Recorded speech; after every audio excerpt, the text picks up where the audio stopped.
Okay, welcome to the next in the series of the ASAP Industry Leaders Live.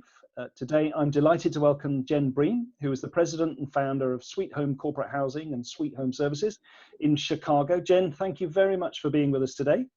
Thank you, James, for having me. I'm a pleasure to be here. Great. And Jen, tell us a little bit about Sweet Home Corporate Housing and Sweet Home Services and how they came about. Sure. So actually, we just celebrated our 15th anniversary on Monday. Very excited. We are based here in Chicago. Since then, our Chicago clientele have asked us to take them outside Chicago and help them in other areas and throughout the world. So we rebranded this past year to Sweet Home. We have most of our core inventory in downtown Chicago or the suburbs and throughout Wisconsin, but we also have some inventory throughout the United States, and then we partner throughout the world. And then Sweet Home Services is actually an affiliate of Sweet Home. It is our housekeeping and services side. We just keep it separate from Sweet Home, mostly for insurance purposes. We have to carry a lot more insurance and workers' comp for that team. But that's all of our housekeeping, our housemen, our quality controllers. Fantastic. And of course, it's no surprise to everybody who we're talking to at the moment. We're right in the middle of a pandemic, probably the worst that anyone has ever faced that we know. How are you and your organizations coping at the moment? And what would you say your key priorities are over the next couple of months or so? Sure. It's been a traumatic month and a half, 2 months. Sweet Home, Chicago, where I live, is actually still very much under lockdown. We're hoping to see some of our shelter in place lifted May 29th. But we're very much still feeling the effects of this. We're not seeing as much business travel, obviously.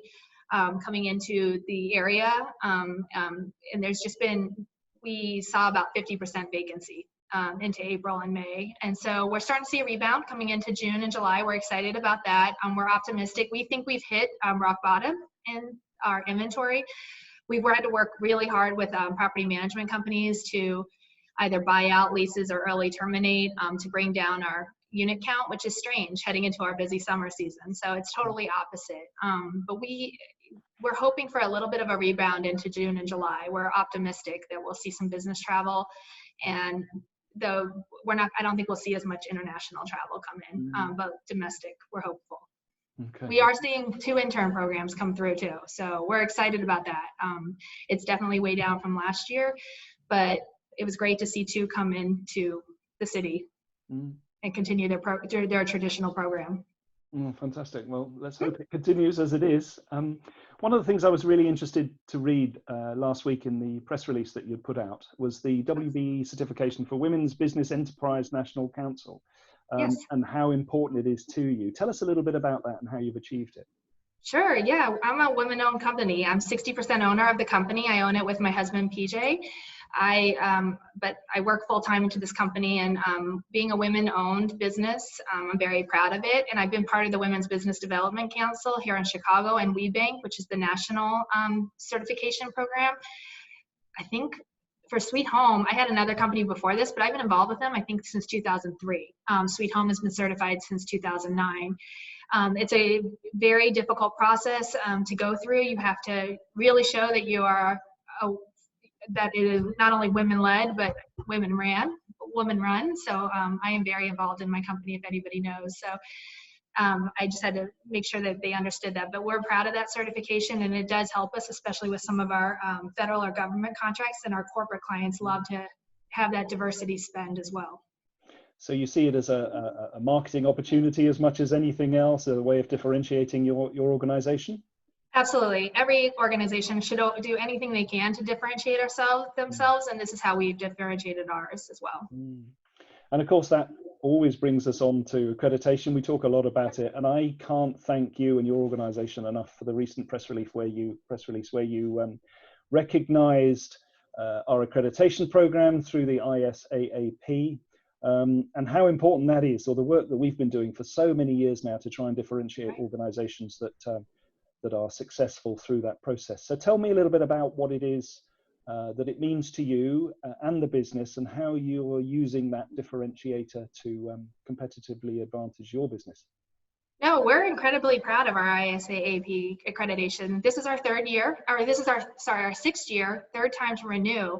And my operations team will tell you it's gotten harder each time. The standards have elevated each time. This time, I think it took us 4 months to complete the renewal process. So cheers to ASAP. I mean, they're elevating the standard, and who knew heading into this pandemic that that would be more important than ever. So we're incredibly proud of this certification.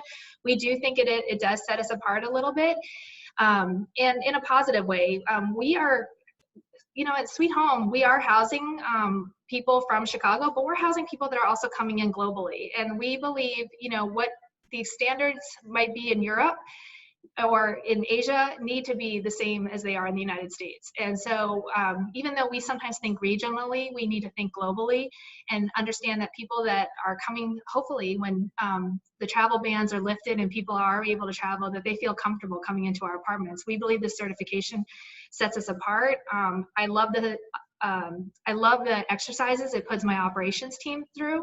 It makes them rethink. And, even some of the questions, they're like, there is, even though we're both speaking English, there is a little bit of how you interpret and how we interpret something, and it makes you rethink the process, especially, and just to elevate our standards right now. I mean, you're seeing in the news, everybody's talking about their cleaning standards. The hotels are, Airbnb is.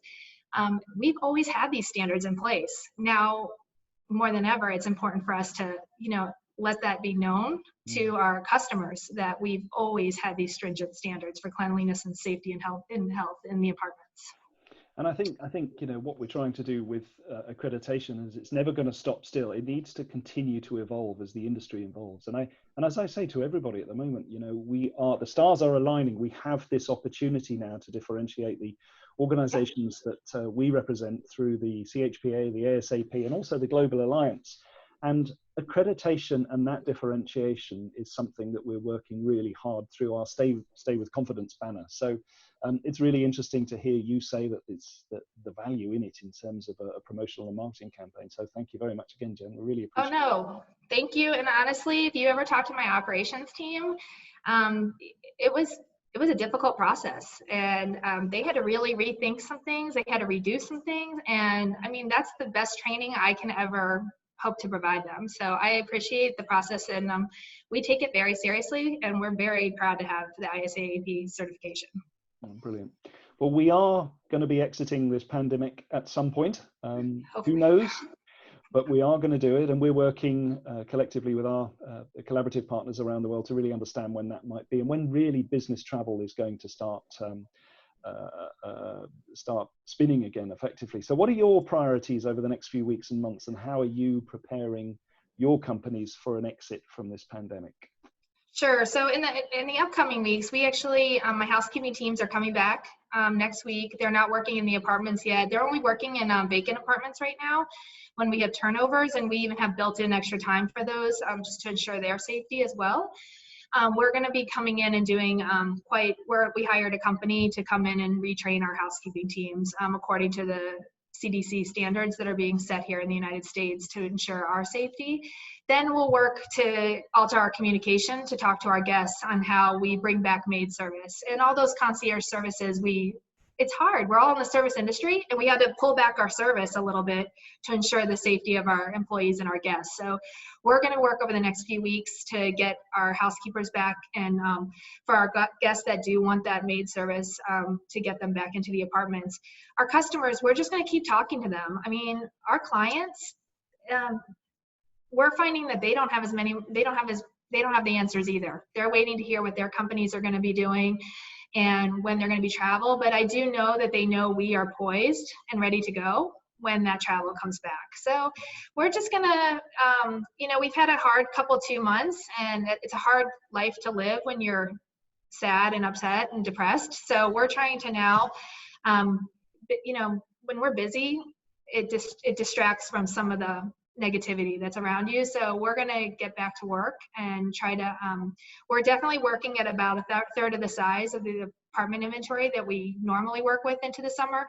So just getting used to our new normal and hoping that the scientists, come together with a vaccine or a treatment so that we can all get back to work.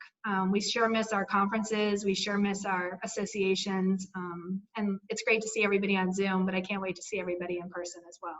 So, but the one thing I would say that's been the most positive that I've seen from this pandemic is the discussions and collaboration that have gone on. I mean, people have been really honest with each other and really fighting to help each other get through this. So that's been amazing to see in the industry.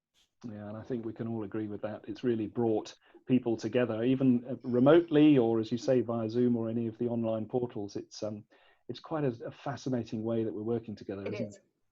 It is. I mean, I feel there's people I've never even met in person that I have now consider great friends that I've met through this time. Because when you pull for somebody or you get behind them and root them on, it means a lot. And this has been tough on our industry, the hospitality industry. I mean, every time I get a little down on the temporary housing industry or service departments, I think to the hotels and, think how grateful we are that we were ready to go for a work for home situation or a shelter in place situation. And we were able to help guests through this difficult time. So.